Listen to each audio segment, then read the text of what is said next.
Habang binobomba ng Amerika mga pasilidad militar ng Iran, inanunsyo ng Tehran ang bagong yugto ng kanilang space program. Ayon sa Iran, malapit na silang magbukas ng mga bagong laboratorio, satellite control centers at Chabahar launch base habang sumusubok ng mas malalakas na launch vehicles. Itinatampok ito ng Iran bilang sibilyang space program.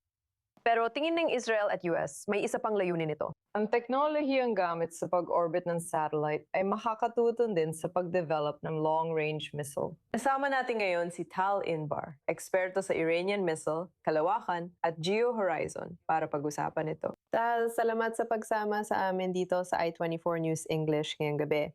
Simulan natin sa mas malawak na pagtingin sa space program ng Iran.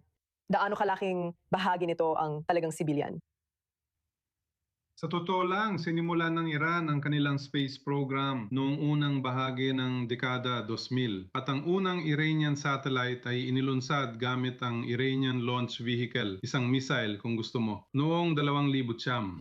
At mula noon naglunsad ang Iran ng ilang mga satellite, hindi nga lang sa pinakamagandang kalidad, sabihin na natin. Pero gayunpaman, napakataas na ambisyon ng mga Iranian space program.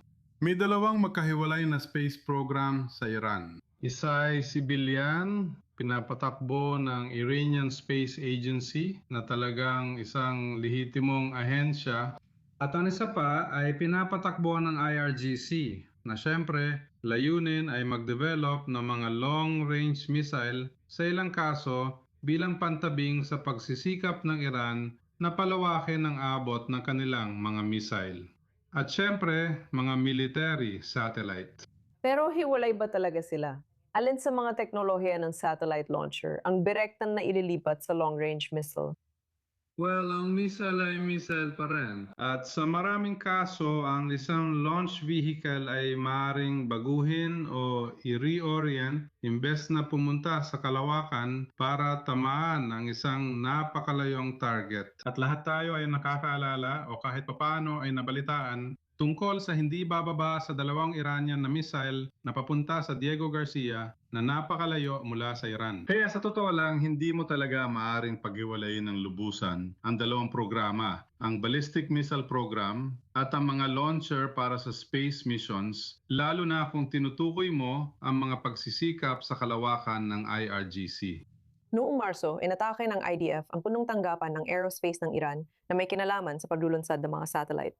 Alam ba natin kung gaano naantala ng mga pag-atake ng Israel o Amerika ang programang ito? Mahirap talagang sabihin ng tiyak dahil wala tayong mapagkakatiwala ang mga source maliban sa punong tanggapan ng Iranian Space Research Center sa Tehran. At alam natin kung ano ang mangyayari doon. Lubos itong nawasak at ibinahagi rin ng Iranian media ang dokumentasyon mula sa lugar na ito. Gayunpaman, may bagong ulat na nagmula sa Inglaterra ngayon o kahapon. Nakalista rito ang lahat ng mga lugar na may kaugnayan sa space program, kabilang ang lahat ng uri at klase ng mga pasilidad sa produksyon, buong value chain ng pagsisikap ng Iran sa kalawakan, at iba pa. Kaya kung totoo ito, ganun na. Sa bayon, kulang Iran sa kakayahan na bumuo, gumawa at maglunsad ng mga satellite, pero maaari maging kabaligtaran ang epekto nito dahil aasa ang Iran sa ibang mga supplier tulad ng Russia at China. At narinig natin ilang buwan na ang nakalipas na palihim na bumili ang Iran ng isang Chinese na satellite para sa pagmamanman. Kaya kahit hindi ito gawa sa Iran, isa itong mas mabilis na daan tungo sa mas sopistikadong teknolohiya. Paano tinutulungan ng China at Russia ang Iran na muling buuin ang mga naapektuhan nitong kakayahan? Gaano karami ang alam natin tungkol dito?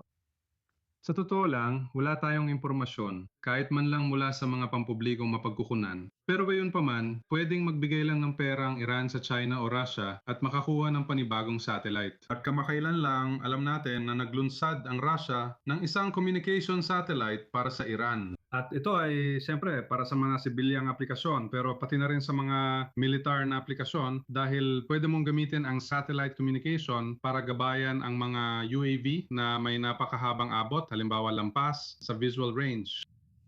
Kaya ang Sina at Russia ay maaaring maging mga supplier. Ibig sabihin ay magkakaroon ng napakagandang kakayahan ang Iran sa kalawakan, hindi sariling gawa, kundi mula sa pagkuha ng kakayahan mula sa labas. Gayunpaman, ang kalidad ng mga satellite, lalo na ang mga remote sensing satellite, ay mas mataas kaysa sa kayang gawin ng Iran na mag-isa. At ngayong araw lang, nakita natin ang ilang satellite images na ibinigay ng Iran at hindi nila kailanman sinabi kung anong satellite ang kumuha ng mga larawang yon ng ilang Battle Damage Assessment o BDA ng mga target sa Jordan at Oman at iba pang mga bansa na tinatamaan na yon ng Iran. Kaya nandyan na ang kakayahan na yon at sa nakikinitang hinaharap, kahit na maaaring hindi agad makagawa ng sarili nilang mga satellite ang Iran gaya ng kanilang plano. Gayunpaman, magagamit nila ang mga assets sa kalawakan mula sa ibang bansa. Tal Inbar, salamat sa iyong kaalaman at pananaw sa space program ng Iran at sa pagsama sa amin sa I-24 News English. Salamat!